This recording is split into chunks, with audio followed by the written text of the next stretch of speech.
আমরা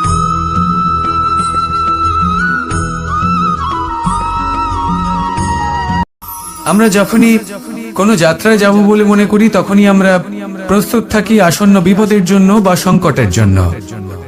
যেমন যদি আমাদের মনে হয় যে আজকের পরিবেশ খুব ঠান্ডা হবে, তাহলে আমরা গরম বস্ত্র ধারণ করি বা সেটাকে সাথে নিয়ে যাই। যদি মনে হয় যে বৃষ্টি হতে পারে বা বৃষ্টি হয়ে চলেছে আমরা দেখছি, তাহলে আমরা একটা ছাতা সাথে নিয়ে নিই। আমরা প্রস্তুত থাকতে চাই এবং এটাই উচিত, এবং সেই কারণেই আমরা যাত্রায় সাফল্য লাভ করি। কিন্তু যদি আমরা কথা বলি জীবনযাত্রা নিয়ে, যা কিনা সব থেকে বেশি গুরুত্বপূর্ণ, তাহলে তার জন্য আমরা পূর্ণরূপে প্রস্তুত থাকি না। আশেপাশের মানুষ, এই সমাজ, আমাদের সাথী, আমাদের মিত্ররা যে কোনো মুহূর্তে বদলে যেতে পারেন। সেই জন্য আমরা নিজেদেরকে কখনো সাবধান করি না, কখনোই নিজেদের প্রস্তুত করি না। আমাদের এটা কখনোই মনে হয় না যে এরকম হতে পারে, আর সেই কারণেই শেষে গিয়ে আমরা অত্যন্ত দুঃখ পাই। একটা অমূল্য শিক্ষা আছে যেটা আমাদের লাভ করা উচিত, সতর্ক থাকা উচিত। এই জীবনযাত্রার জন্য শুধুমাত্র এই পরিবেশের বিষয়ে তথ্য সংগ্রহ করা বা তাকে অনুমান করা এটুকু হলেই চলবে না। আমাদের আশেপাশের মানুষজনকে দেখতে হবে, তাদের স্বভাব পরিস্থিতির ওপর নজর রাখতে হবে। যখন তারা রং পাল্টাচ্ছেন নজর রাখতে হবে, তা অত্যন্ত আবশ্যক। পরিবর্তন আপনার জীবনে অবশ্যম্ভাবী, সঠিকভাবে তার সম্মুখীন হন। আসুন আমার সাথে ভালোবেসে বলুন, রাধা রাধা।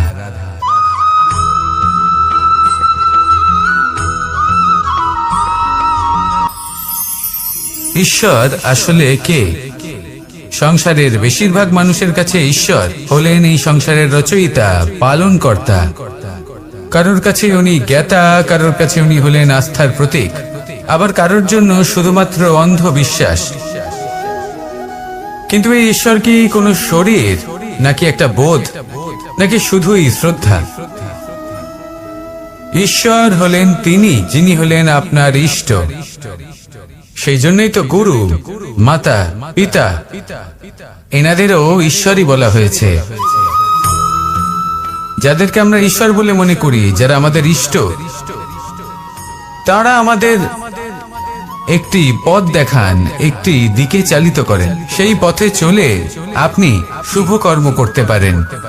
আর যখন কোনো ব্যক্তি তার ঈশ্বরের আদেশ পালন করেন, তখন সে নিজে থেকেই শুভ পথে অগ্রসর হয়ে যান। বেশ কয়েকজন মানুষ ঈশ্বরের উপর আস্থা রাখেন এবং ভাবেন যে অনুচিত কোনো কাজ করা উচিত নয়, ঈশ্বর দেখছেন। ওনারা ভয় পান যে কোনো অনুচিত কর্ম করলে কে জানে তার পরিণাম কি হবে। এমন অনেক ব্যক্তি রয়েছেন যারা ঈশ্বরকে বিশ্বাস করেন এবং জানেন যে ঈশ্বর তাদেরকে দেখছেন, তাই যে যে শুভকর্ম ওনারা করেছেন তার ফল তারা অবশ্যই পাবেন। এবার আপনি ভয় পেয়ে ঈশ্বরকে বিশ্বাস করবেন, নাকি বিশ্বাসের দ্বারা ঈশ্বরকে বিশ্বাস করবেন, সেই সিদ্ধান্ত আপনারই। কিন্তু হ্যাঁ, যদি আপনার মনে ঈশ্বরের জন্য কোনো স্থান থাকে, যদি আপনার কোনো ইষ্ট থাকেন, যদি আপনি কাউকে ঈশ্বর মনে করেন, যার প্রত্যেক আদেশ আপনি পালন করে থাকেন, তাহলে বলি ঈশ্বর কখনো আপনাকে অনুচিত পথে চালিত করবেন না। আসুন আমার সাথে ভালোবেসে বলুন, রাধা রাধা।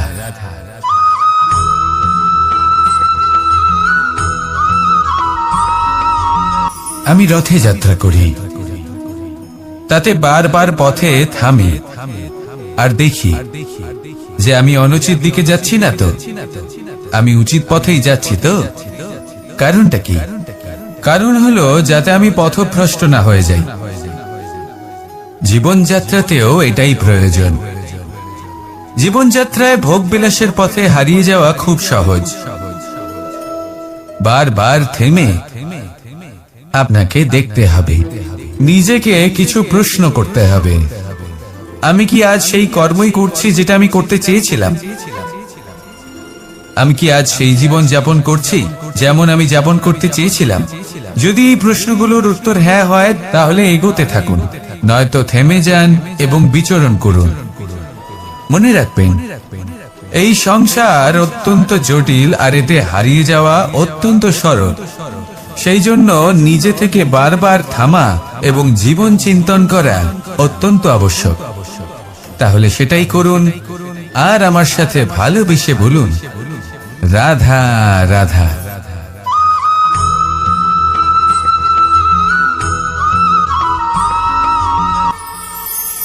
কথায় আছে যে স্বপ্ন এবং লক্ষ্য হলো একটি মুদ্রারই দুটি দিক। যতক্ষণ না স্বপ্ন দেখছেন ততক্ষণ বুঝবেন কি করে আপনার লক্ষ্য কি। স্বপ্ন দেখে যদি নিজের লক্ষ্য বুঝতে পারেন, সেটা পেতে চান, তবেই সেটা লাভ করতে পারবেন। কিন্তু স্বপ্ন এবং লক্ষ্য এই দুইয়ের মধ্যে একটা ভারসাম্য রয়েছে, যেটা বজায় রাখা প্রয়োজনীয়। একে আমরা বলে থাকি পরিশ্রম। দেখুন, যদি আপনি স্বপ্ন দেখতে চান তাহলে পরিশ্রম ত্যাগ করে নিদ্রা লাভ প্রয়োজন।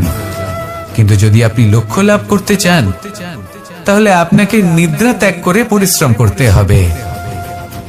তাই আলস্য ত্যাগ করুন এবং সিদ্ধান্ত নিন যে আপনি কি চান। আপনার জীবনের এই তুলাদণ্ডে স্বপ্নের পাল্লা ভারী হওয়া প্রয়োজন নাকি লক্ষ্যের?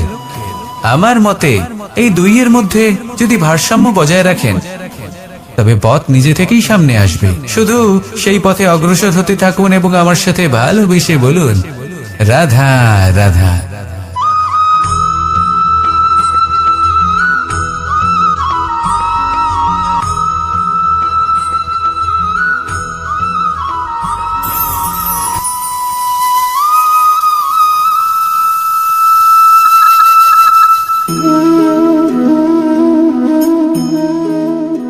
মোহনের বাঁশির এই সুর, এই সঙ্গীত কার না পছন্দ হয়?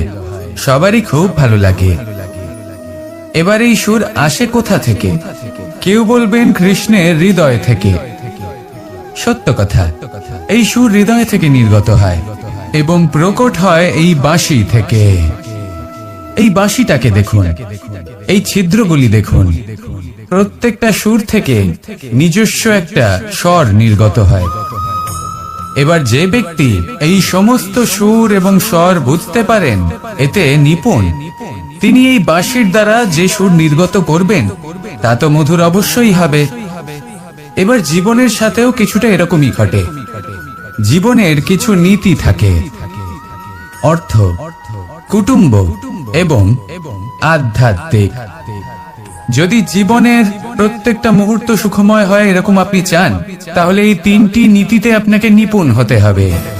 কোনো একটি বিশেষ নীতির প্রতি যদি আপনি বেশি ঝুঁকে পড়েন তাহলে বাকি দুই নীতি থেকে যা সুখ লাভ করা সম্ভব তা পারবেন না।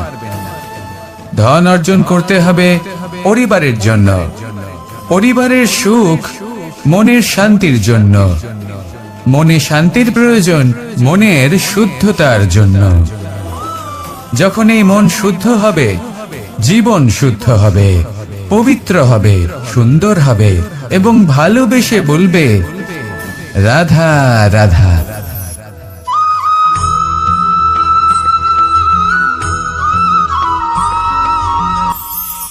আপনারা সবাই একটা গাছের পাতাকে দেখুন। যতক্ষণ পর্যন্ত গাছের সাথে, মানে গাছের ডালের সাথে জুড়ে থাকে, সে সবুজ থাকে, বাতাসের সাথে সে নড়তে থাকে। যতক্ষণ পর্যন্ত ও সূর্য থেকে পাওয়া রশ্মির শক্তি গাছে পৌঁছে দেয় ততক্ষণ ও ডালের সাথে যুক্ত থাকে। কিন্তু যখন সেই পাতা শুকিয়ে যায় তখন তার কোনো গুরুত্ব থাকে না। সেই পাতা গাছের ডালে এবং বৃক্ষের কাছে বোঝা হয়ে থেকে যায়। এবং এমন এক সময় আসে যখন সেই ডালটি শুকনো সেই পাতাকে পরিত্যাগ করে। এটাই আমরা এই প্রকৃতিতে দেখি এবং এটাই হলো সত্য। আর এটাই আমাদের জীবনে খুব বড় একটা শিক্ষা। যদি আপনিও নিজের জীবনে নিজের আপনজনদের কাছে বোঝা স্বরূপ হয়ে দাঁড়ান, তাহলে তারা আপনাকে যতই ভালোবাসুক না কেন, ওনারা যদি নাও চান তাহলেও এমন এক দিন আসবে যখন আপনার আপনজন আপনাকে পরিত্যাগ করবে। সেই জন্য সবসময় আত্মনির্ভর হয়ে ওঠার চেষ্টা করুন।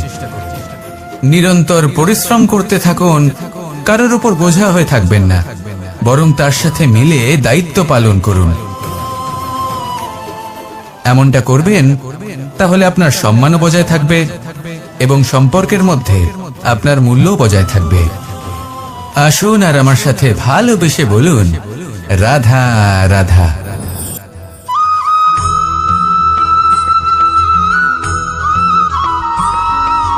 এই শুকনো পাতাটিকে দেখুন, নিষ্প্রাণ হয়ে পড়েছে। কোনো একটা সময় এই পাতাটি একটা গাছের ডালে ছিল। সেই গাছ ওর লালন পালন করত। যখন যখন বাতাস বইত, এই পাতায় কম্পন দেখা দিত, মনকে প্রফুল্ল করে তুলত। কোনো একদিন এই পাতা গাছের ডাল থেকে ঝরে পড়ে গেল। নিঃসন্দেহে ও নিজের স্বাধীনতা পেল, কিন্তু আস্তে আস্তে শুকিয়ে গেল, নিষ্প্রাণ হয়ে গেল। দেখুন, আমি এই কথা বলছি না যে স্বাধীনতা অনুচিত, কখনোই না। কিন্তু যে কোনো পরিস্থিতিতে স্বাধীন হতে চাওয়া এটা নিশ্চিতরূপে অনুচিত। আমরা যদি আমাদের জীবনে পরিবারের গুরুত্ব ভেবে দেখি, তাহলে এই পরিবারে যতই মতভেদ থাকুক না কেন, যতই মনোমালিন্য থাকুক না কেন, যতই বিবাদ থাকুক না কেন, এই সব মিটিয়ে নেওয়া অত্যন্ত প্রয়োজনীয়। সেই সবকিছু সমাপ্ত করা অত্যন্ত প্রয়োজনীয়।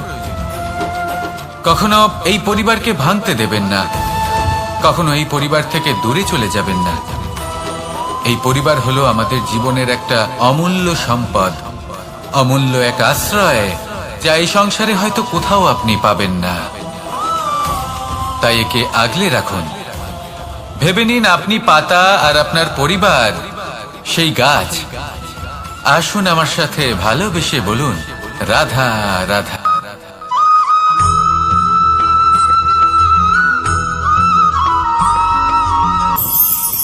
প্রেম আড়াই অক্ষর, মাত্র আড়াই অক্ষরের এই শব্দ প্রেম, এর মধ্যে ত্রিলোকের এবং সমগ্র ব্রহ্মাণ্ডের বীজ নিহিত আছে। এমন কি আছে যা এই প্রেম করতে পারে না? যেখানে শক্তি এবং বিদ্যা প্রয়োগ করে আপনি কিছুই করতে পারবেন না, সেটাও প্রেম দ্বারা অর্জন করা সম্ভব। প্রেম চাইলে পাথরেও ফুল ফোটাতে পারে। প্রেম চাইলে ন্যাড়া পাহাড়ের বুক চিড়ে নদীপথ তৈরি করতে পারে। চাইলে নিরক্ষর ব্যক্তিকে সংসারের শ্রেষ্ঠ জ্ঞানী করে তুলতে পারে। শুধুমাত্র এই প্রেমের জন্য সবার দুষ্ট কানাই ঘনশ্যাম হয়ে উঠেছিল। শুধুমাত্র এই প্রেমের টানেই ত্রিলোকের স্বামী দ্বারকাধীশ নির্ধন সুদামার পদসেবাও করেছিলেন। এই প্রেম হলো সংসারের সব থেকে বড় শক্তি। এই সংসারের আধার হলো প্রেম। এমন কিচ্ছু নেই যা এই প্রেমের পক্ষে সম্ভব নয়। যেখানে বিদ্যা এবং শক্তি সাহায্য করতে পারে না, সেখানে এই প্রেম আপনাকে জয়ী করে দিতে পারে। তাহলে আসুন আর আমার সাথে ভালোবেসে বলুন, রাধা রাধা।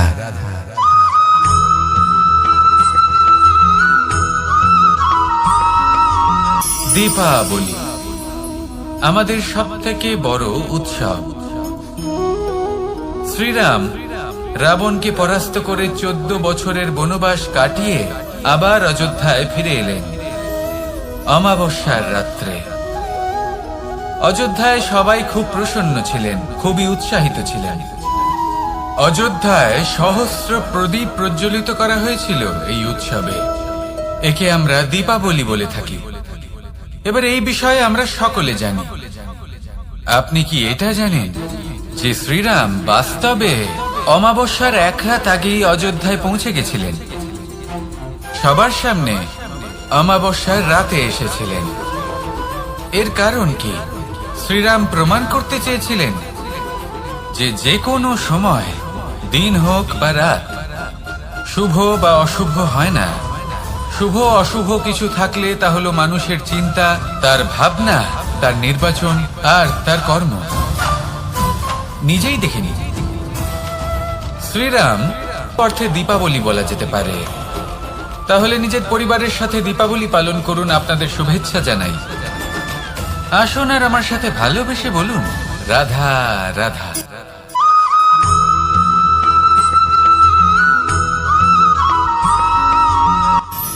মানুষের এই জীবন, মানুষ জন্ম নেয়, একটা নির্দিষ্ট সময়ের পরে এই সংসার ত্যাগ করে চলেও যায়।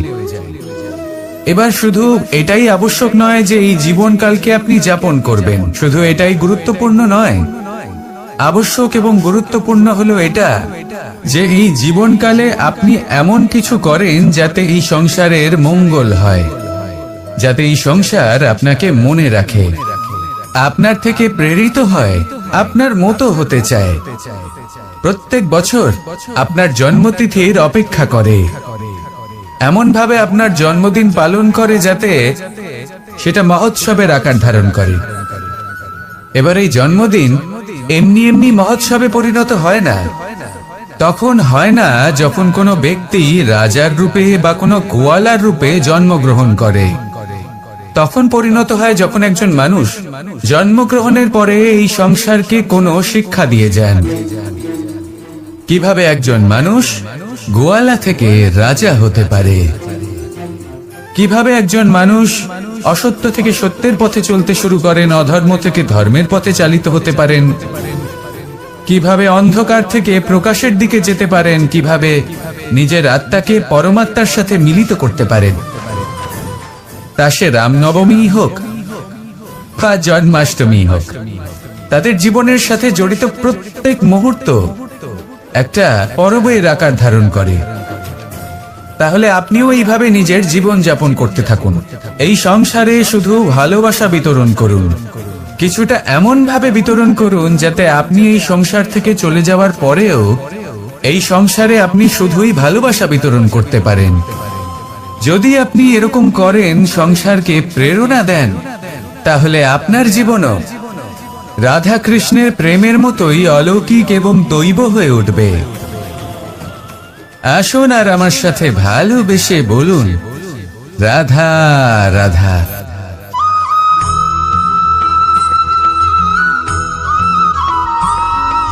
ভোজন। এই সংসারে যেই হোক না কেন, কোনো মানুষ হোক, কোনো প্রাণী হোক, কোনো কীট হোক বা কোনো বনস্পতি হোক, প্রত্যেকের জন্য ভোজন অতি আবশ্যক। কারণ ভোজন থেকেই শক্তি পাওয়া যায়, আর সেই শক্তি দিয়েই সংসারের, আমাদের জীবনের সমস্ত কার্য করা যায়। এবার এমন এক ধরনের শক্তি হয় যা শীতের ঋতুতে সূর্য থেকে আমরা পেয়ে থাকি, আর আরেক ধরনের উত্তাপ হয় যা দিয়ে ভোজন রান্না করা হয়, সুস্বাদু নানান ধরনের ভোজন।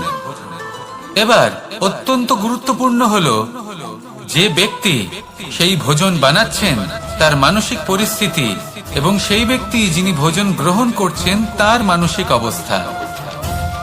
যখনই আপনি ভোজন বানাচ্ছেন তখন ভালোবাসার সাথে কাজটা করুন, ধন্যাত্মক ভাব নিয়ে, সৎ ভাবনার সাথে। কারণ আপনার এই মানসিক স্থিতি শক্তির আকারে সেই খাদ্যের সাথে মিলে মিশে যায়। আর যখনই আপনি ভোজন গ্রহণ করছেন তখন সদ্ভাবনার সাথে, প্রসন্নতার সাথে গ্রহণ করুন, ধন্যাত্মক ভাব নিয়ে।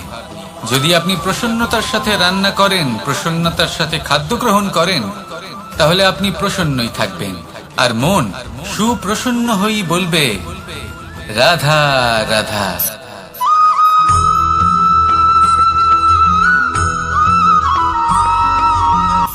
কথায় আছে সংসারে নাকি সকল রোগের ওষুধ আছে।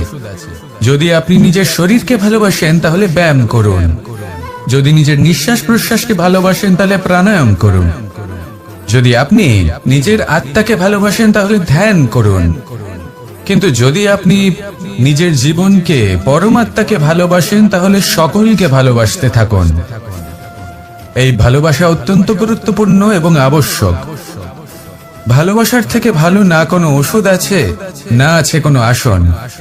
এর থেকে ভালো না কোনো ব্যায়াম আছে, আর না কোনো প্রাণায়াম। এই ভালোবাসা বড় বড় সমস্যারও সমাধান করতে পারে।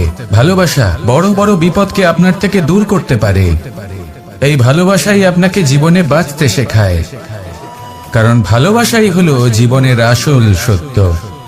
তাহলে আসুন আর আমার সাথে ভালোবেসে বলুন, রাধা রাধা।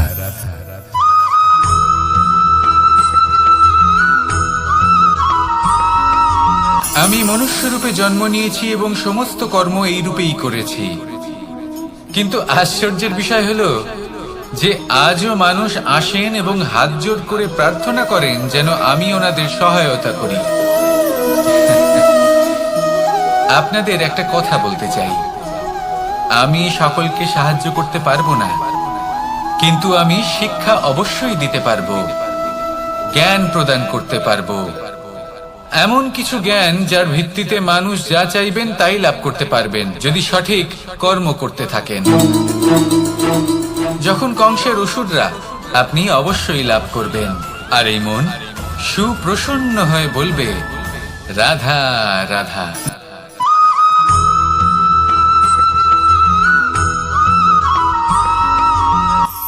অর্থ, দ্বিতীয় পুরুষার্থ। এই অর্থ বলতে বেশিরভাগ মানুষই ধন মনে করেন, কিন্তু যদি অর্থের তাৎপর্য শুধুমাত্র ধন হয় তাহলে তা কিন্তু অত্যন্ত অনর্থকারী। তাহলে অর্থের অর্থ কি? অর্থ সেটাই যা আমাদের জীবনের জন্য প্রয়োজনীয়, যা আমাদের সুখ দান করে, শান্তি প্রদান করে, কারণ সেটাই সবথেকে মূল্যবান। মাতা পিতা, বন্ধু, আত্মীয় স্বজন, গুণ, পুণ্য, জ্ঞান, এই সব কিছু মিলে অর্থ তৈরি হয়। আর সঠিকভাবে বলতে গেলে এটাই কিন্তু জীবনের আসল অর্থ। তাহলে আসুন আমার সাথে ভালোবেসে বলুন, রাধা রাধা।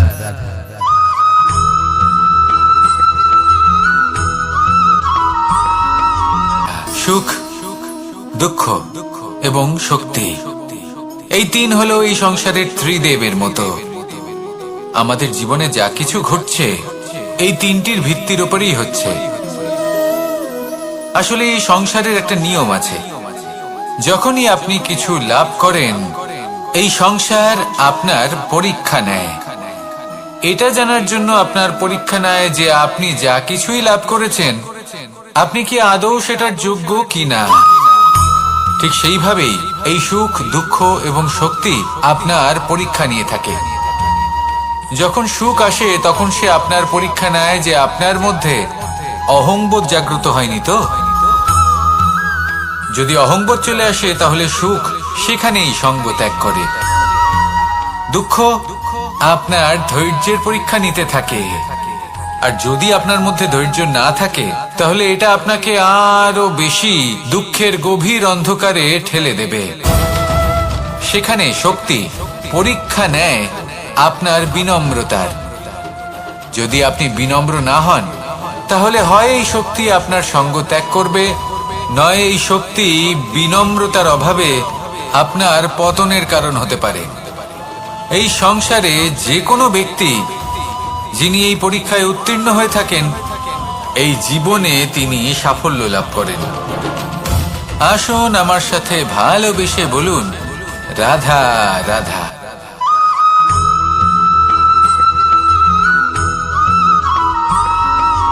দিশা আমাদের পথ প্রদর্শন করে, আর আমরা এই দিশার মধ্যেও পবিত্র অপবিত্র, শুভ অশুভ জিনিস খুঁজে পাই। কিন্তু প্রশ্ন হলো এটাই যে সত্যি কি এই দিশা পবিত্র বা অপবিত্র হয়, শুভ বা অশুভ হয়? সত্যি কথা বলতে দিশা শুধুই একটা দিক মাত্র, কিন্তু সেই দিকে যে ব্যক্তি থাকেন তার কর্ম হয় শুভ হয় নয় অশুভ হয়। যেমন ধরুন সূর্য, সূর্য যাকে ছাড়া আমাদের জীবন চলতে পারে না, উনি উদিত হন পূর্ব দিক থেকে, এবং এই কারণে সূর্য মহান নন বা পবিত্র নন যে উনি পূর্ব দিক থেকে উদিত হন। উনি এই কারণে মহান কারণ উনি আমাদের সকলকে প্রকাশ প্রদান করেন, এবং পূর্ব দিক এই কারণে মহান কারণ সেদিক থেকে সূর্যোদয় হয়। এবার সূর্যাস্ত হয়ে থাকে পশ্চিম দিক থেকে, আর তাই বেশিরভাগ মানুষ পশ্চিমকে অশুভ মনে করেন, অপবিত্র মনে করেন। সেখানে যদি আমি উত্তর এবং দক্ষিণের কথা বলি তাহলেও সেই একই ব্যাপার। উত্তর দিকে যদি আমরা কখনো যাত্রা করতে চাই তাহলে আমরা নিঃসংকোচে কোনো ভাবনা চিন্তা ছাড়াই যাত্রা করতে পারি।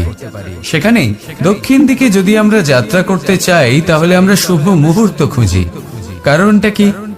কারণ উত্তর দিকে হিমালয় পর্বত আছে, যেখানে আমরা জড়িবুটি খুঁজে পাই, যেখান থেকে পবিত্র নদী প্রবাহিত হয়। সেখানেই দক্ষিণ দিকে আছে বিশাল নোনা জলের সাগর। এমন একটা স্থানও আছে যেখানে লঙ্কাপতি রাবণ থাকতেন। আর হয়তো এই সকল কর্মের কারণেই আমাদের দৃষ্টিভঙ্গি এমন হয়ে গেছে। তাই আপনার কর্ম সবসময় যথাসম্ভব শ্রেষ্ঠ রাখুন, কারণ আপনার কর্ম শুধু আপনার জন্যই নয়। আপনি যেখানে আছেন, আপনার কুল, আপনার স্থান আপনার দিশা, এই সব কিছুর ওপর তার প্রভাব পড়বে।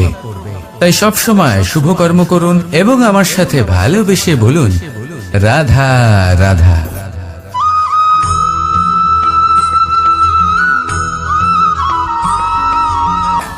একবার একটা শেয়াল বনে বিচরণ করছিল। ও একটা ছোট্ট শাবক দেখতে পেল। ও ভাবলো, আজ একেই আমি খাবার হিসেবে গ্রহণ করব। আশেপাশে দেখলো কেউ দেখছে না, তো কেউ ছিল না। আর সেই শাবকের ওপর আক্রমণ করলো, যা হলো একটা ঘোর অপরাধ। বনের নিয়ম অনুসারে আপনি কখনোই শাবকের উপর আক্রমণ করতে পারেন না। তারপর এই খবরটা যখন রাজা সিংহ জানতে পারলেন, সভার আয়োজন করলেন। কিন্তু সেখানে শেয়াল বলল, আমি তো এরকম কিছু করিনি।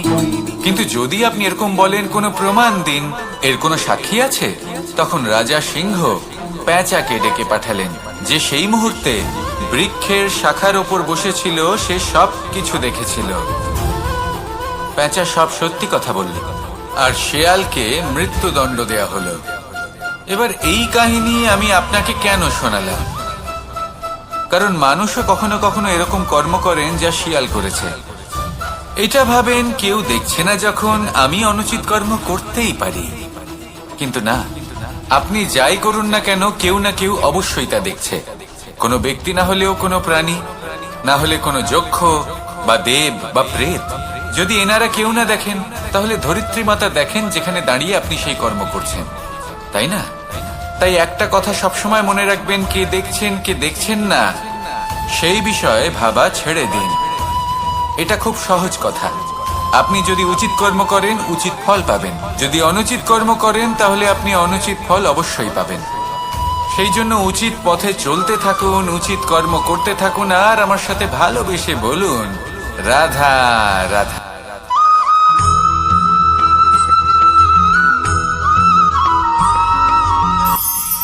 ঈশ্বর আসলে কে? সংসারের বেশিরভাগ মানুষের কাছে ঈশ্বর হলেন এই সংসারের রচয়িতা, পালনকর্তা। কারোর কাছে উনি জ্ঞাতা, কারোর কাছে উনি হলেন আস্থার প্রতীক, আবার কারোর জন্য শুধুমাত্র অন্ধ বিশ্বাস। কিন্তু এই ঈশ্বর কি কোনো শরীর, নাকি একটা বোধ, নাকি শুধুই শ্রদ্ধা? ঈশ্বর হলেন তিনি, যিনি হলেন আপনার ইষ্ট। সেই জন্যই তো গুরু, মাতা, পিতা, এনাদেরও ঈশ্বরই বলা হয়েছে। যাদেরকে আমরা ঈশ্বর বলে মনে করি, যারা আমাদের ইষ্ট, তারা আমাদের একটি পথ দেখান, একটি দিকে চালিত করেন। সেই পথে চলে আপনি শুভ কর্ম করতে পারেন। আর যখন কোনো ব্যক্তি তার ঈশ্বরের আদেশ পালন করেন, তখন সে নিজে থেকেই শুভ পথে অগ্রসর হয়ে যান। বেশ কয়েকজন মানুষ ঈশ্বরের উপর আস্থা রাখেন এবং ভাবেন যে অনুচিত কোনো কাজ করা উচিত নয়, ঈশ্বর দেখছেন। ওনারা ভয় পান যে কোনো অনুচিত কর্ম করলে কে জানে তার পরিণাম কি হবে। এমন অনেক ব্যক্তি রয়েছেন যারা ঈশ্বরকে বিশ্বাস করেন এবং জানেন যে ঈশ্বর তাদেরকে দেখছেন। তাই যে যে শুভ কর্ম ওনারা করেছেন, তার ফল তারা অবশ্যই পাবেন। এবার আপনি ভয় পেয়ে ঈশ্বরকে বিশ্বাস করবেন, নাকি বিশ্বাসের দ্বারা ঈশ্বরকে বিশ্বাস করবেন, সেই সিদ্ধান্ত আপনারই। কিন্তু হ্যাঁ, যদি আপনার মনে ঈশ্বরের জন্য কোনো স্থান থাকে, যদি আপনার কোনো ইষ্ট থাকেন, যদি আপনি কাউকে ঈশ্বর মনে করেন, যার প্রত্যেক আদেশ আপনি পালন করে থাকেন, তাহলে বলি, ঈশ্বর কখনো আপনাকে অনুচিত পথে চালিত করবেন না। আসুন আমার সাথে ভালোবেসে বলুন, রাধা রাধা।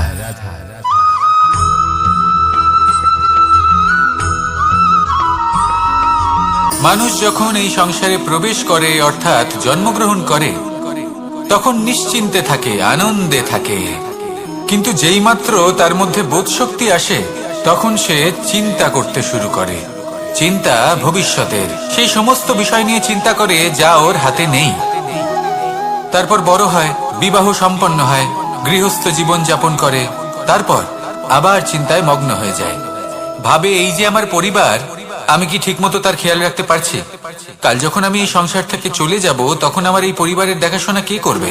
শেষ পর্যন্ত এই পরিবার তো আমারই উত্তরদায়িত্ব। যাক, আপনাকে একটা প্রশ্ন করি।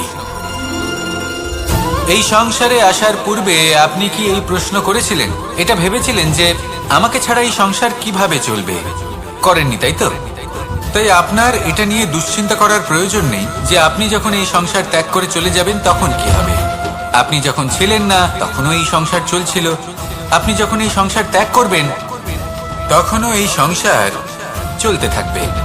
যদি কোনো বিষয়ের প্রভাব থাকে তা হলো আপনার আজকের তথা বর্তমানের কর্ম, অর্থাৎ আজ আপনি কি করছেন, কার জন্য মঙ্গল করছেন, কাকে প্রেরণা দিচ্ছেন, কাকে সাহায্য করছেন, কোন উদাহরণ প্রস্তুত করছেন। আপনি এই সংসারে যে ছবি অঙ্কন করবেন সংসার সেটাই মনে রাখবে।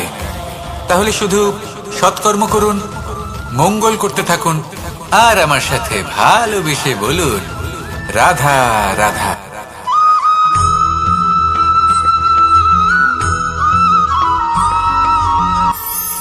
কথায় আছে যে স্বপ্ন এবং লক্ষ্য হলো একটি মুদ্রারই দুটি দিক।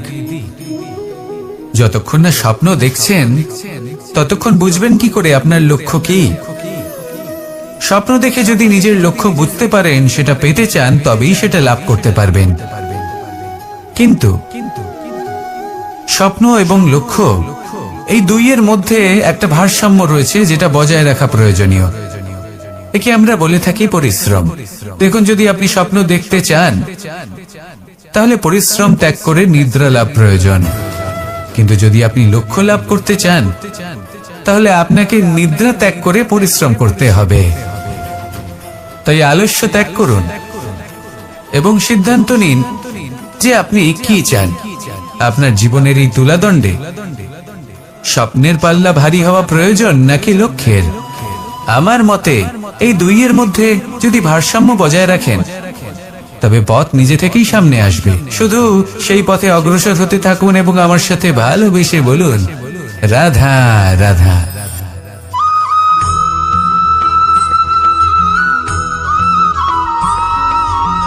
সংসারে আমাদের জীবনে যখন কোনো সুখ বা দুঃখ আসে তার জন্য আমরা কাউকে না কাউকে অবশ্যই দায়ী করে থাকি, তাই না? এই ব্যক্তি আমাদের সাথে এরকম কাজ করেছেন তাই আমার সাথে এমন হলো। ওই ব্যক্তি যদি এমনটা না করতেন তাহলে আজ আমি ওই স্থানে পৌঁছতে পারতাম। সবই আপনার দৃষ্টিভঙ্গির উপর নির্ভরশীল, আর যদি আপনার দৃষ্টিভঙ্গি এমন হয় তাহলে তা অনুচিত। সত্যি কথা বলতে এই সংসারে ভিন্ন ভিন্ন ধরনের মানুষ আছে। এটা আপনার উপর নির্ভর করছে কিভাবে তাদের স্বাগত জানাবেন। একবার ভাবুন, আমি আমার দুটো হাত সামনে নিয়ে এলাম, দুটো মুঠো খুলে দিলাম। দুই প্রকারের মানুষ আসবেন, কিছু না কিছু দিয়ে যাবেন। এই মুঠো যদি আমি বন্ধ করে দিই তাহলে না কেউ আমাকে কিছু দিতে পারবে, না আমার কিছু যাবে আসবে। নিশ্চয়ই বুঝতে পারছেন এই দুই ধরনের ব্যক্তি কারা এবং তারা কি দিয়ে যান। আমি যদি নিজের মুঠো খুলে দিই তাহলে কিছু ভালো মানুষ আসবেন, আমাকে আনন্দ, সন্তুষ্টি, জ্ঞান প্রদান করে যাবেন, ভালো অভিজ্ঞতা দিয়ে যাবেন। কোনো খারাপ ব্যক্তি যদি আসেন তাহলে তিনিও খারাপ অভিজ্ঞতা দেবেন, যার থেকে আমি শিক্ষা লাভ করব। এই সব কিছু আমি লাভ করতে পারি। মুঠো যদি বন্ধ করে রাখি তাহলে আমি কিছুই পাবো না। দেখুন, এই সংসারে প্রত্যেকের জীবনে এইরকম। প্রত্যেকের জীবনে সবকিছুই আছে, ভালো খারাপ দুই মানুষই আছে, ভালো অভিজ্ঞতা আছে, খারাপ অভিজ্ঞতা আছে। নির্ভর করছে আপনার উপর যে আপনি কি করবেন, এনাদের স্বাগত কিভাবে জানাবেন, কার থেকে কি বুঝবেন, কি শিখতে পারবেন, আর কোন দৃষ্টিভঙ্গি নিয়ে অগ্রসর হবেন। এটাই নির্ধারণ করবে যে আপনার জীবন কেমন হবে। আসুন আমার সাথে ভালোবেসে বলুন রাধা রাধা।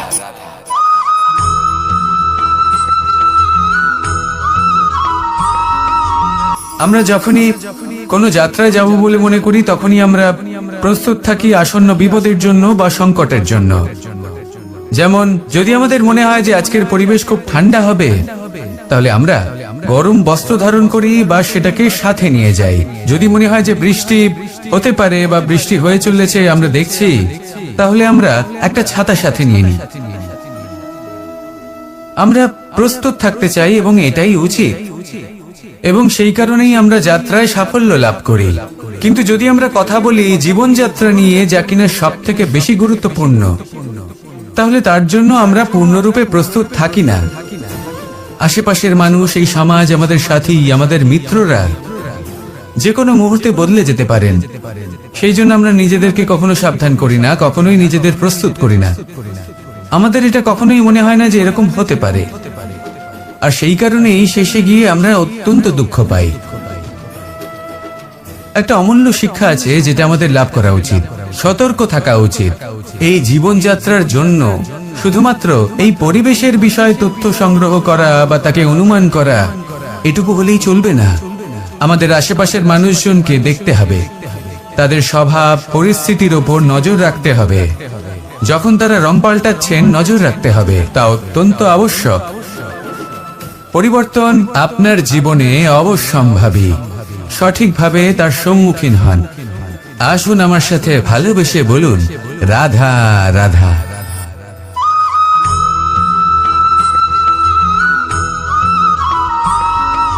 জীবনে যখন কোনো ব্যক্তি নিজের লক্ষ্য প্রাপ্তির জন্য নিরন্তর পরিশ্রম করতে থাকেন, চেষ্টা করতে থাকেন, তখন তিনি কষ্ট অনুভব করেন, কখনো শারীরিক কষ্ট, কখনো মানসিক কষ্ট।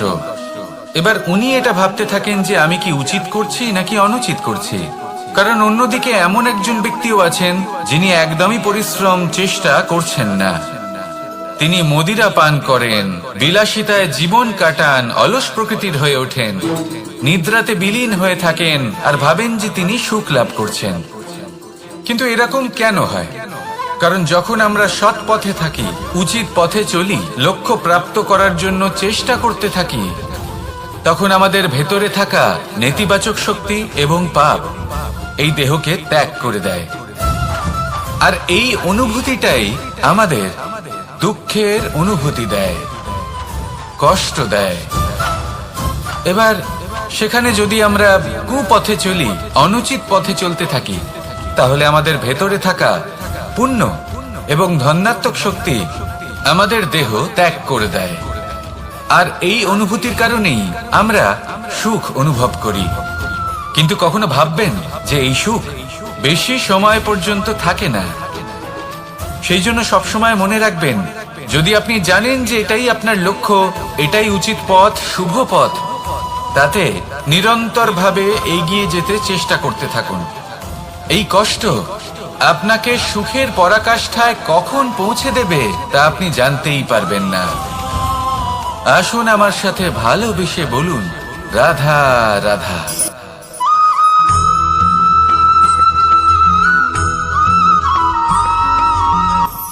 আমি রথে যাত্রা করি, তাতে বারবার পথে থামি আর দেখি যে আমি অনুচিত দিকে যাচ্ছি না তো, আমি উচিত পথেই যাচ্ছি তো। কারণটা কি? কারণ হলো যাতে আমি পথভ্রষ্ট না হয়ে যাই। জীবনযাত্রাতেও এটাই প্রয়োজন। জীবনযাত্রায় ভোগ বিলাসের পথে হারিয়ে যাওয়া খুব সহজ। বারবার থেমে আপনাকে দেখতে হবে, নিজেকে কিছু প্রশ্ন করতে হবে। আমি কি আজ সেই কর্মই করছি যেটা আমি করতে চেয়েছিলাম? আমি কি আজ সেই জীবন যাপন করছি যেমন আমি যাপন করতে চেয়েছিলাম? যদি এই প্রশ্নগুলোর উত্তর হ্যাঁ হয়, তাহলে এগোতে থাকুন, নয়তো থেমে যান এবং বিচরণ করুন। মনে রাখবেন, এই সংসার অত্যন্ত জটিল আর এতে হারিয়ে যাওয়া অত্যন্ত সরল। সেই জন্য নিজে থেকে বারবার থামা এবং জীবন চিন্তন করা অত্যন্ত আবশ্যক। তাহলে সেটাই করুন আর আমার সাথে ভালোবেসে বলুন, রাধা রাধা।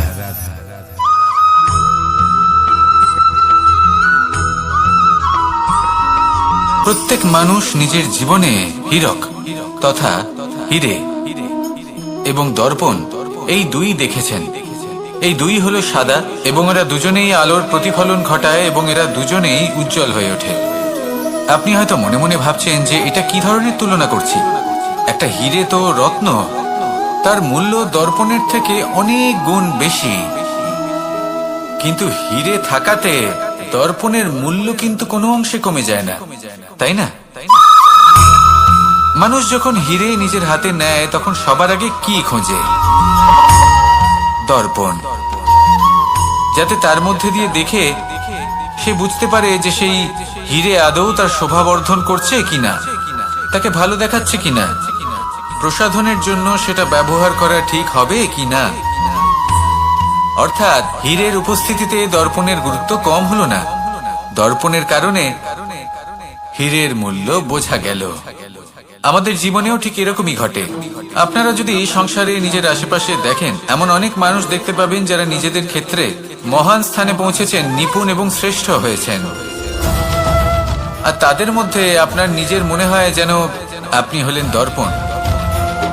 নিজেকে ছোট মনে করবেন না। আপনার মূল্য কম হচ্ছে না, আপনার নিজস্ব মূল্য আছে। আর যদি আপনার অস্তিত্ব না থাকে তাহলে ওনাদের অস্তিত্বের মূল্য সংসার বুঝতেই পারবে না। জীবনে সবসময় চেষ্টা করবেন যাতে আপনি আরো বেশি শ্রেষ্ঠ হয়ে উঠতে পারেন। আপনি নিজে যে স্থানে আছেন সেটাকে ছোট মনে করবেন না, তারও নিজস্ব একটা মূল্য আছে। যদি আপনি হীরে হয়ে থাকেন তাহলে অহংকার করবেন না, যদি আপনি দর্পণ হয়ে থাকেন তাহলে নিজেকে ছোট মনে করবেন না। আসুন আর আমার সাথে ভালোবেসে বলুন, রাধা রাধা।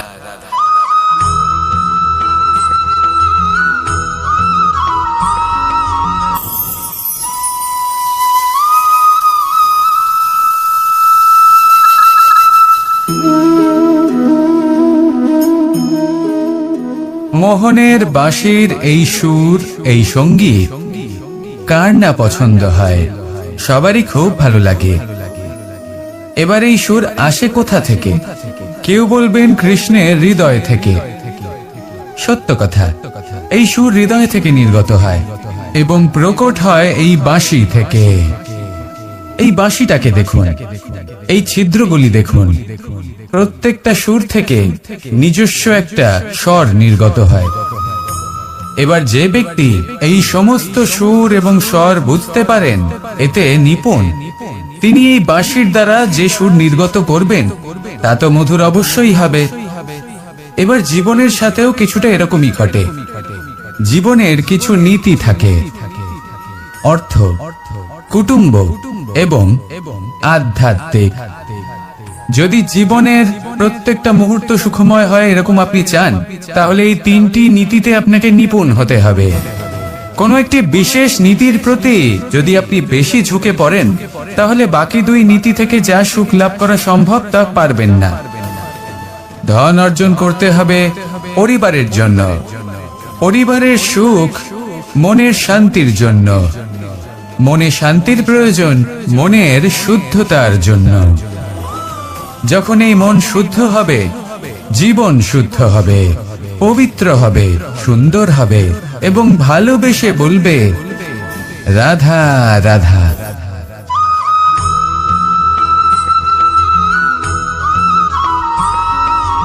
মানুষ জন্মগ্রহণ করে, তার সাথে ভয়েরও জন্ম হয়।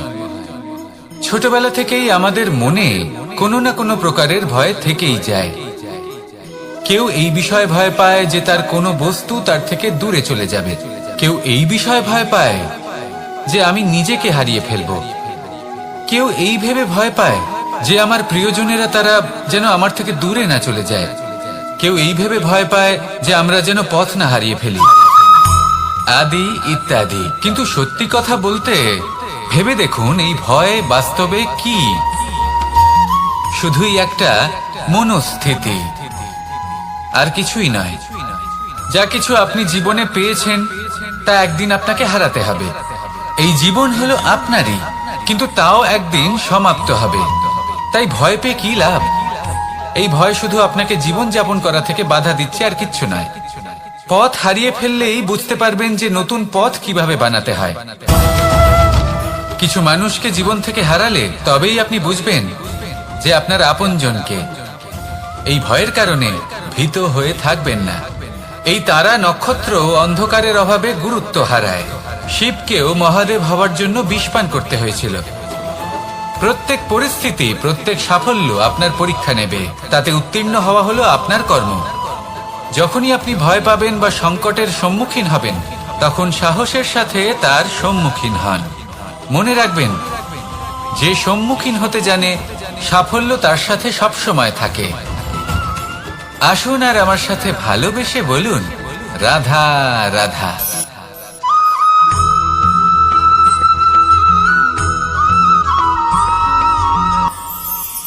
দেখুন, এটা তো সবাই করে থাকেন।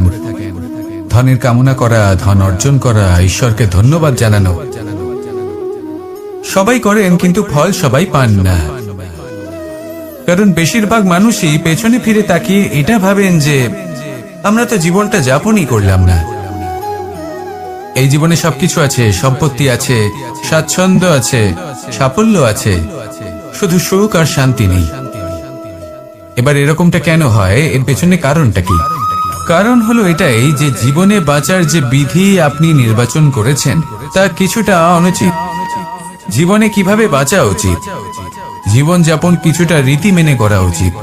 অর্থাৎ সবাইকে ভালোবাসুন, কারোর সাথে ছলনা করবেন না, সম্পর্ক গড়ে তুলুন, তা পালন করুন। যদি ধন অর্জন করতে চান তাহলে নীতি মেনে করুন, ভেবেচিন্তে পরিকল্পনা করে। আবার বলবো, কারোর সাথে কোনো ছলনা নয়, কোনো অনুচিত কর্ম করবেন না ধন অর্জন করার জন্য।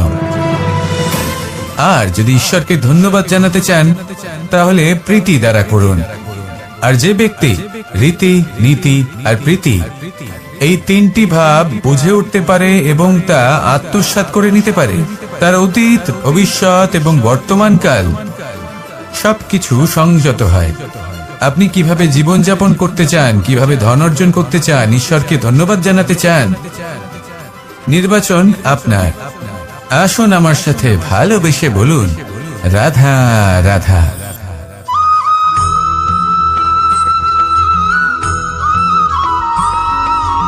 এই সংসারে সব থেকে বেশি কোমল বস্তু হলো রেশম। এই রেশম এতটাই কোমল হয় যে এর পুরো একটা থান শুধুমাত্র একটা হাতে ধরা সম্ভব। কখনো ভেবে দেখেছেন এই রেশম কিভাবে হয়? একটি কীট তার লালার দ্বারা উৎপন্ন হয়। এই কীট সেই রেশমকে পাক দিতে থাকে, পাক দিতেই থাকে, আর আস্তে আস্তে তার মধ্যেই জড়িয়ে পড়ে। শেষে ওর এই সুন্দর অমূল্য সৃষ্টি রেশমের এই সুতো তার নির্মাণ কার্য পূর্ণ হয়, কিন্তু তাতেই ও নিজে বন্দী হয়ে যায়। নিজেরই মায়াজালের এই বন্দী গৃহে নিজেই ফেঁসে যায়। এবার এই সুতোকে ব্যবহারযোগ্য করে তোলার জন্য এই কীটগুলিকে এই কবচের সাথেই ফুটন্ত জলে ফেলে দেওয়া হয়। এই সংসারে যদি আমাদের স্বপ্ন এই সংসারের দুঃখ হরণ করার জন্য, এই সংসারে সুখ বিতরণ করার জন্য হয়, তবেই আমাদের প্রগতি সম্ভব। যদি আমাদের এই স্বপ্ন শুধুই আমাদের এবং আমাদের স্বার্থ সিদ্ধির জন্য হয়, তাহলে এই স্বপ্ন আমাদের অন্ধ করে দেবে, আমাদের অন্ধকারের পথে নিয়ে যাবে, আর আমরাও সেই কীটের মতো হয়ে যাব। নিজেদেরই মায়াজালে আমরা নিজেই ফেঁসে যাব, আর শেষে আমরা যদি কিছু লাভ করি তা হবে একাকিত্ব, অন্ধকারময় মৃত্যু। তাই স্বপ্ন অবশ্যই দেখুন, কিন্তু এমন ভাবে স্বপ্ন দেখবেন না যে তার এই বন্দিগৃহে আপনি নিজেই ফেঁসে গেলেন। স্বপ্ন দেখুন পরোপকারের, পরমার্থের, সবাইকে উদ্ধারের, অন্ধকারের নয়। তবেই কল্যাণ হবে, আর তবেই এই হৃদয় প্রসন্ন হয়ে বলবে, রাধা রাধা।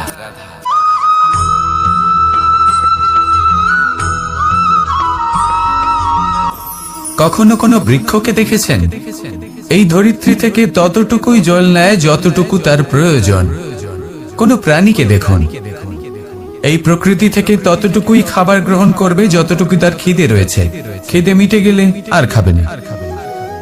এবার মনুষ্যকে দেখুন, সে নিজের জীবনে যা কিছু পেয়েছে, বস্তু, ধন, খাবার, শক্তি, প্রয়োজনের থেকে অনেক বেশি লাভ করার চেষ্টা করে থাকে। প্রয়োজনের থেকে বেশি যদি পেয়েও যায় তাহলেও তার কম মনে হয়। এবার এরকম ঠিক কেন হয়? এর পেছনের কারণ কি? কারণ হলো লোভ। লোভের আগুন কিছু এমন হয়, যদি মানুষের মনে একবার প্রজ্বলিত হয় তাহলে শুধু বাড়তেই থাকে। ততক্ষণ বাড়বে যতক্ষণ না আপনি নিজে তাকে বাধা দিচ্ছেন। তবে এই লোভের আগুন নিয়ন্ত্রণ করা সম্ভব। পরিমিতি বোধ, পরিমিতি বোধের চিন্তা। আপনাকে শুধু নিজেকে একটা সরল প্রশ্ন করতে হবে। যখনই মনের মধ্যে কোনো বস্তুর প্রতি, শক্তির প্রতি, ধনের প্রতি ভোজনের প্রতি লোভ বেড়ে যায়, নিজেকে প্রশ্ন করুন, এটা কি আমার কাছে ততটাই প্রয়োজনীয় যতটা একটা বৃক্ষের কাছে জল, যতটা একটা প্রাণীর কাছে ভোজন? এটা কি ততটাই প্রয়োজনীয়? যদি উত্তর না হয়, তাহলে নিজেকে সেখানেই বাধা দিন। সেই ভাবনা সেখানেই ত্যাগ করুন, কারণ সেটাই হলো লোভ। ঠিক এইভাবে প্রয়োজনীয়তার চিন্তা করে আস্তে আস্তে এই মন নির্লোভ হয়ে উঠবে, আর এই মন প্রসন্ন হয়ে বলবে, রাধা রাধা।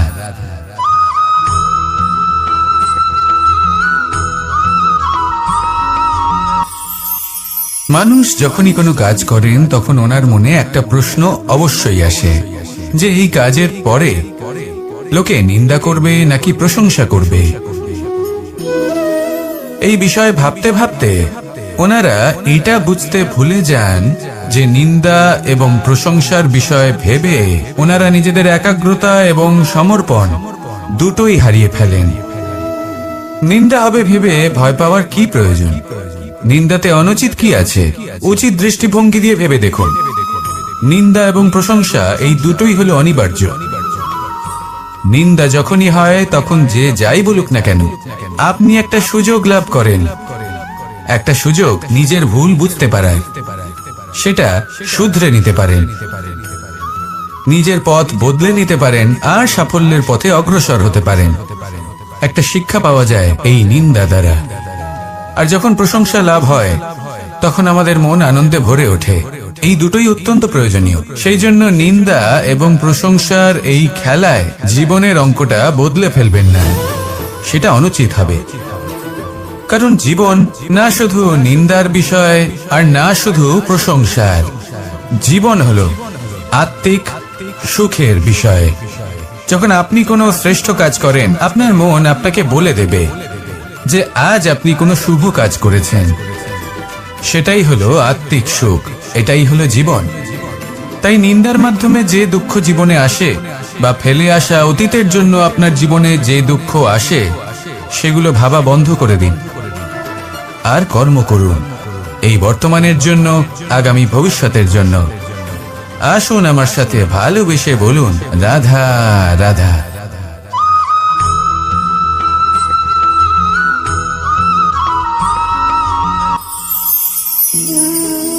এ হলো গোলাপ ফুল।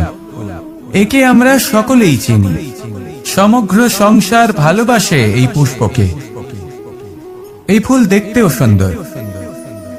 সব থেকে বেশি গুরুত্বপূর্ণ কথা হলো এর সুগন্ধ, যা দূর দূরান্ত থেকে ব্যক্তিদেরকে আকৃষ্ট করে। এই সুন্দর পুষ্প একটু মন দিয়ে দেখলেই দেখা যায় এর নিচে কাঁটা রয়েছে। এই সংসার বলে, এ প্রকৃতির কেমন রচনা, এত কোমল পুষ্প, এটা কি তীক্ষ্ণ কাঁটা সহ প্রস্ফুটিত হয়? এটাই হলো জীবনের সত্য। আমাদের অন্তরের সদ্গুণ, সেগুলিও এই ফুলের মতোই সুন্দর। সংসারে সৌন্দর্য দেখতে পায়, এর সুগন্ধ চতুর্দিকে ছড়িয়ে পড়ে। কিন্তু এই সদ্গুণ জাগ্রত করে তোলার জন্য কঠোর পরিশ্রম করতে হয়, প্রতিনিয়ত চেষ্টা করে যেতে হয়। তাই জন্য যদি আপনি জানেন আপনার পথ উচিত কিন্তু তা কাঁটায় পরিপূর্ণ, তাহলে থামবেন না, চলতে থাকুন। একবার যদি অন্তরের সদ্গুণ জাগ্রত হয়, তাহলে এই সংসার এই সৌন্দর্য দেখবে আর সুগন্ধে আকর্ষিত হয়ে আপনার কাছে আসবে। এই মন, এই জীবন প্রসন্ন হয়ে বলবে, রাধা রাধা।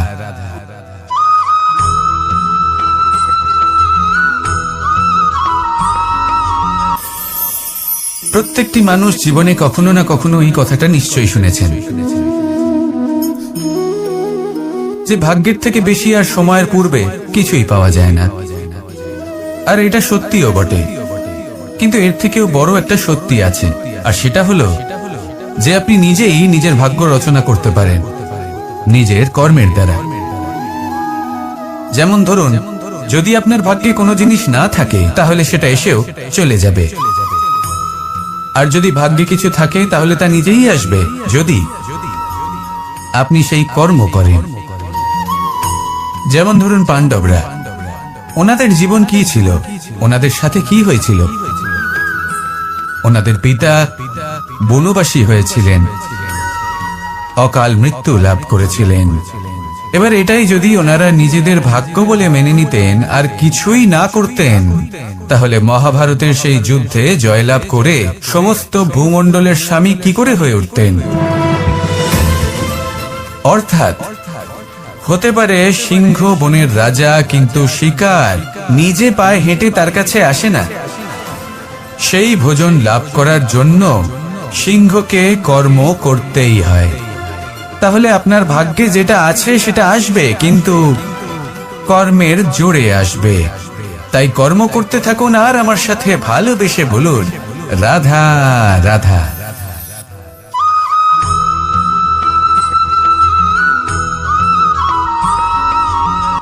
জীবন হলো আত্মিক সুখের বিষয়। যখন আপনি কোনো শ্রেষ্ঠ কাজ করেন, আপনার মন আপনাকে বলে দেবে যে আজ আপনি কোনো শুভ কাজ করেছেন। সেটাই হলো আত্মিক সুখ, এটাই হলো জীবন। তাই নিন্দার মাধ্যমে যে দুঃখ জীবনে আসে, বা ফেলে আসা অতীতের জন্য আপনার জীবনে যে দুঃখ আসে, সেগুলো ভাবা বন্ধ করে দিন আর কর্ম করুন, এই বর্তমানের জন্য, আগামী ভবিষ্যতের জন্য। আজ আপনাকে আমি একটা কাহিনী শোনাবো। রাধার সখী ললিতা একদিন প্রসাধন করছিল। ও দর্পণে নিজেকে দেখল, আর তখন ওর প্রসাধন ওর ভালো লাগলো না। ও বারংবার নিজের প্রসাধন বদলাতে থাকলো আর দর্পণের দিকে তাকালো। কখনো ফুল বদলালো, কখনো বস্ত্র বদলালো, কখনো আভূষণ বদলালো, কিন্তু কিছুতেই নিজের প্রসাধন ওর ভালো লাগলো না। ওর মনে হতে লাগলো যেন ওর রূপ ওকে ত্যাগ করেছে। ও এই কথা রাধাকে বলল। রাধা ওই দর্পণের দিকে তাকালো, একটা বস্ত্র নিল আর সেই দর্পণকে স্বচ্ছ করে তুলল। তারপর ললিতা ওই দর্পণের দিকে তাকালো আর ও নিজের উদ্ভাসিত রূপ দেখতে পেল, নিজের সৌন্দর্য দেখতে পেল। তাৎপর্য মালিন্য দর্পণে ছিল, তার রূপে নয়। ঠিক সেইভাবেই এই দর্পণের মতোই হলো আমাদের মন। যদি এতে মালিন্য থাকে, তাহলে এই সংসারের সবকিছুই মলিন বলে মনে হবে। আপনি যদি এই সংসারের সৌন্দর্য দেখতে চান, এই সংসারের শুভ কি সেটা জানতে চান, তাহলে নিজের মনকে স্বচ্ছ করে তুলুন। আসুন আমার সাথে ভালোবেসে বলুন, রাধা রাধা।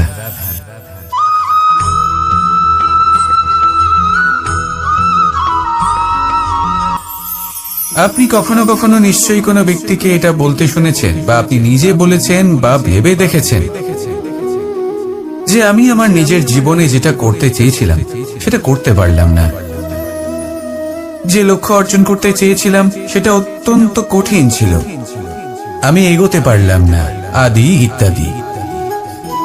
আমরা সবাই কখনো না কখনো ভাবি যে লক্ষ্য আমরা নির্ধারণ করেছি সেটা আমাদের পক্ষে অত্যন্ত কঠিন, প্রায় অসম্ভব।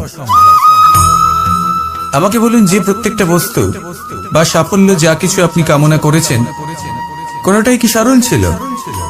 নির্বাচনের সময় সেটা সরল ছিল না, সেই জন্যই আপনি সেই লক্ষ্যটা নির্বাচন করেছেন। কারণ সংসারের যে কোনো বস্তু বা কোনো সাফল্য যদি খুব সহজে পাওয়া যায় বা কম চেষ্টা করেই লাভ করা যায়, সেটা আমাদের ততটা সন্তুষ্ট করে না। সেই জন্য আমরা জেনে বুঝেই কঠিন লক্ষ্য নির্বাচন করি, কারণ সেই লক্ষ্য আমাদের প্রতিস্পর্ধা এবং সংঘর্ষের সম্মুখীন করে, যা সম্মুখীন হয় অগ্রসর হওয়ার পরে আমরা আরো বেশি শ্রেষ্ঠ হয়ে উঠি। সেই জন্য কিছু অসম্ভব কিনা সেই বিষয়ে চিন্তা করবেন না, শুধু অগ্রসর হতে থাকুন, নিজের কর্ম করুন, সেই লক্ষ্যকে প্রাপ্ত করুন আর আমার সাথে ভালোবেসে বলুন, রাধা রাধা।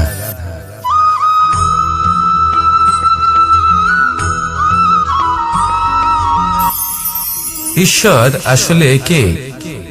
সংসারের বেশিরভাগ মানুষের কাছে ঈশ্বর হলেন এই সংসারের রচয়িতা, পালনকর্তা।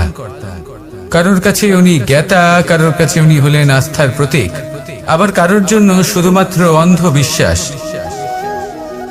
কিন্তু এই ঈশ্বর কি কোনো শরীর নাকি একটা বোধ, নাকি শুধুই শ্রদ্ধা? ঈশ্বর হলেন তিনি যিনি হলেন আপনার ইষ্ট। সেই জন্যই তো গুরু, মাতা, পিতা এনাদেরও ঈশ্বরই বলা হয়েছে। যাদেরকে আমরা ঈশ্বর বলে মনে করি, যারা আমাদের ইষ্ট, তারা আমাদের একটি পথ দেখান, একটি দিকে চালিত করেন। সেই পথে চলে আপনি শুভ কর্ম করতে পারেন। আর যখন কোনো ব্যক্তি তার ঈশ্বরের আদেশ পালন করেন, তখন সে নিজে থেকেই শুভ পথে অগ্রসর হয়ে যান। বেশ কয়েকজন মানুষ ঈশ্বরের উপর আস্থা রাখেন এবং ভাবেন যে অনুচিত কোনো কাজ করা উচিত নয়, ঈশ্বর দেখছেন। ওনারা ভয় পান যে কোনো অনুচিত কর্ম করলে কে জানে তার পরিণাম কি হবে। এমন অনেক ব্যক্তি রয়েছেন যারা ঈশ্বরকে বিশ্বাস করেন এবং জানেন যে ঈশ্বর তাদেরকে দেখছেন। তাই যে যে শুভ কর্ম ওনারা করেছেন তার ফল তারা অবশ্যই পাবেন। এবার আপনি ভয় পেয়ে ঈশ্বরকে বিশ্বাস করবেন নাকি বিশ্বাসের দ্বারা ঈশ্বরকে বিশ্বাস করবেন, সেই সিদ্ধান্ত আপনারই। কিন্তু হ্যাঁ, যদি আপনার মনে ঈশ্বরের জন্য কোনো স্থান থাকে, যদি আপনার কোনো ইষ্ট থাকেন, যদি আপনি কাউকে ঈশ্বর মনে করেন, যার প্রত্যেক আদেশ আপনি পালন করে থাকেন, তাহলে বলি ঈশ্বর কখনো আপনাকে অনুচিত পথে চালিত করবেন না। আসুন আমার সাথে ভালোবেসে বলুন, রাধা রাধা।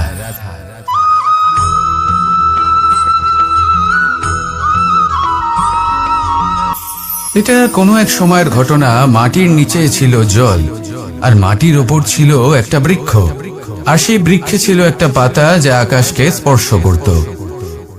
যখনই কোনো ব্যক্তি আসতেন, সেই পাতাকে দেখে তার প্রশংসা করতেন।